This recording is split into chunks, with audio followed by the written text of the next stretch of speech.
दोस्तों, Urdu Hindi English dictionary के इस 22वें वीडियो में हम आज लेकर आए हैं बाहम मुमासिल अल्फाज, यानी उर्दू में ऐसे अल्फाज की फहरिस्त जिनके मतलब और मायनों में ज़मीन आसमान का फ़र्क है, मगर उनका तलफ़्फ़ुज़ कभी कभी एक जैसा है और कभी कभी थोड़े से उतार चढ़ाव के साथ मिलता जुलता है, यानी सुनने में वो एक जैसे मालूम होते हैं। तो आज के इस वीडियो में भी हमने आपके लिए 10 ऐसे अल्फाज चुने हैं जिनके मतलब और मायने तो फ़र्क हैं, मगर उनकी आवाज़ें मिलती जुलती हैं और कभी कभी बिल्कुल एक जैसी हैं। तो यहाँ पर हमने सबसे पहले लिया है एक लफ्ज़ आला। आला का मतलब है, आप स्पेलिंग भी यहाँ पर देख सकते हैं, अलिफ मद लाम और हे के साथ है। इसका मतलब होता है इंस्ट्रूमेंट, यंत्र या औजार। मैस्कुलिन नाउन है ये। और एक आला जो एन के साथ है, अलिफ एन लाम ये और अलिफ मकसूरा के साथ आला, जिसका मतलब है हायर, उच्चतम या बुलंद, और ये एडजेक्टिव है।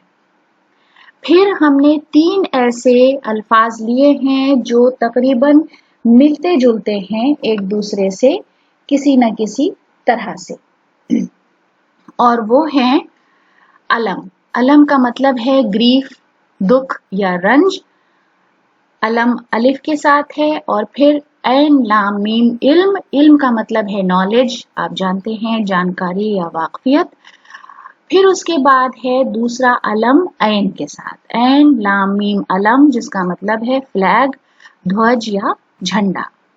फिर है आम। आम हम सब जानते हैं, मैंगो, आम्र या एक फल। उसके बाद ऐन अलिफ मीम आम। आम का मतलब है ऑर्डिनरी, साधारण या मामूली।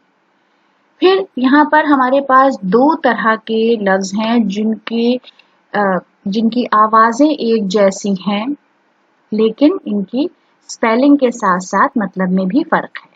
तो पहले हम देख लेते हैं ऐन के साथ जो इमारत लिखी है, ऐन मीम अलिफ रेते, उसका मतलब होता है बिल्डिंग, भवन यानी तामीर शुदा जायदाद। फिर है इमारत अलिफ के साथ, उसका मतलब है एम्पायर, साम्राज्य, हुकूमत या सल्तनत। फिर है आमिर। एक आमिर ऐन के साथ लिखा हुआ है, जिसका मतलब है वेल हैबिटेड, बसा हुआ, आबाद, और इसका एक मतलब ये भी निकलता है बसाने वाला। फिर एक आमिर अलिफ के साथ है, जिसका मतलब है कमांडेंट, आदेशक, हाकिम यानी जो हुक्म दे। फिर यहाँ पर हमने 3 अल्फाज लिए हैं। पहला है इंस। इंस का मतलब है ह्यूमन, मनुष्य या ह्यूमन बीइंग, मनुष्य, इंसान। फिर है अनस। अनस का मतलब है कंपेनियन, मित्र, साथी या दोस्त। फिर उन्स। उन्स का मतलब है स्नेह या अफेक्शन, जिसे हम मोहब्बत भी कहते हैं। फिर यहाँ पर 2 लफ्ज मिलते जुलते हैं। इयाल। इयाल का मतलब है फैमिली, कुटुंब, बीवी बच्चे, बाल बच्चे, परिवार। और एक है अयाल। अयाल का मतलब है मेन। अब मेन क्या है? घोड़े या शेर या इस तरह के जितने भी जानवर हैं, उनके गर्दन पर या गले पर जो बाल होते हैं, उन्हें हम बोलते हैं अयाल।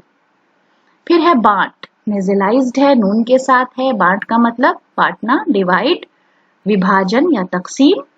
बाट। बाट हम सब जानते हैं वेट है, तौलने के लिए, तौल या तौलने का पैमाना। फिर है बे ऐन ज़्वाद बाज। बाज का मतलब है फ्यू, अल्प, चंद या कुछ। और बाज अलिफ के साथ, हॉक, शिकरा, एक शिकारी परिंदा। फिर एक लफ्ज है बद्र। बद्र का मतलब है फुल मून, पूर्णिमा, जिसे हम पूरा चांद कहते हैं। और एक है बदर। बदर का मतलब है एग्जिट, प्रस्थान, बाहर। तो आज के इस वीडियो के लिए हमारी इतनी पेशकश थी। वीडियो आपको कैसा लगा? अपनी राय हमें ज़रूर कमेंट बॉक्स में भेजें। अगर अभी तक आपने हमारे चैनल को सब्सक्राइब नहीं किया है, तो हमारे चैनल को सब्सक्राइब करें। वीडियो देखने के लिए बहुत बहुत शुक्रिया।